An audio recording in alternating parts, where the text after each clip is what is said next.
Hi, my name is Tracy Chauvin. This is my intro assignment for EDL 800, Innovative Technology. So, a little bit about me. I am a licensed clinical social worker. I have worked as a school social worker for the past 8 years.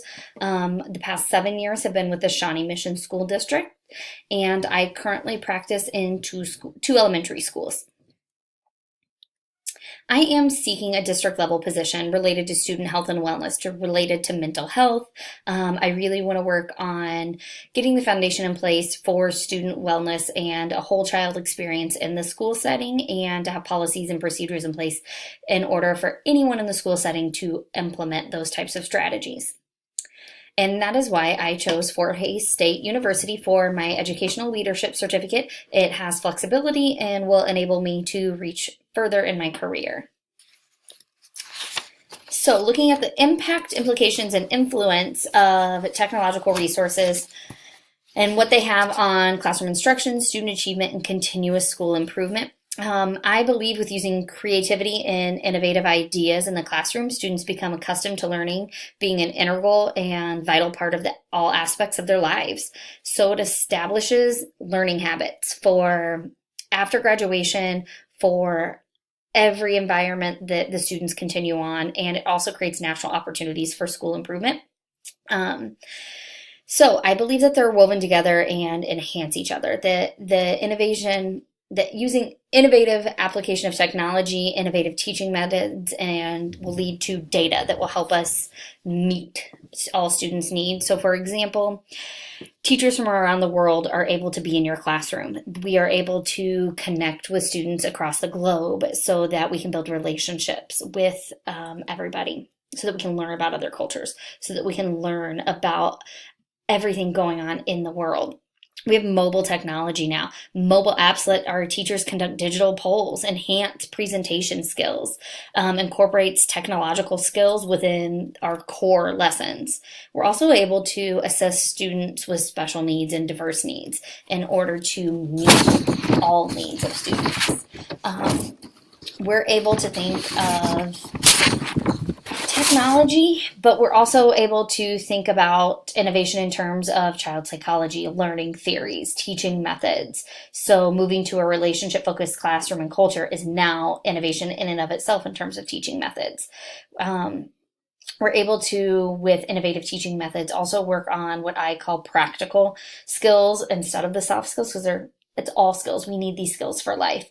So we're able to teach skills that will lend themselves to the real world, and data. We can use data to determine the effectiveness of these teaching methods and get a bigger picture of who the students are and what they need to be successful. So we're able to use learning analytics using data.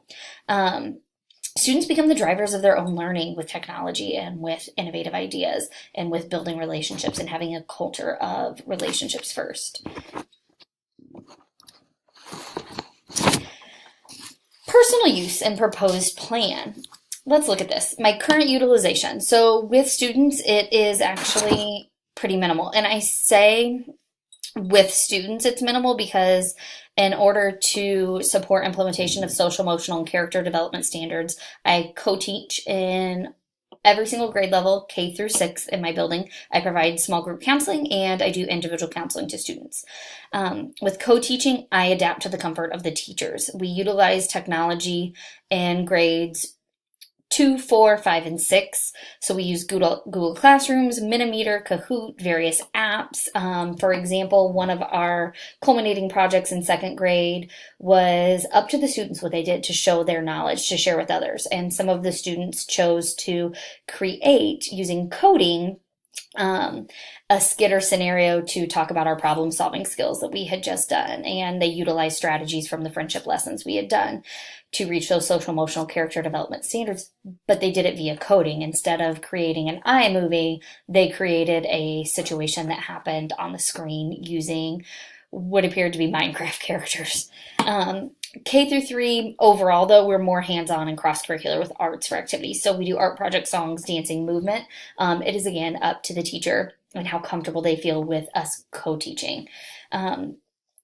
For my small groups, I use technology. I use it to collect collect everything. We do data. I use data for my small groups. And so I use a lot of technology to collect that data, to analyze the data, to break down deficits and where I need to reteach. And then I also use technology across the board more when it comes to my small groups. Individual is almost 100% therapeutic techniques. So I use cognitive behavioral therapy. I use dialectical behavior therapy. So it is not as technology focused.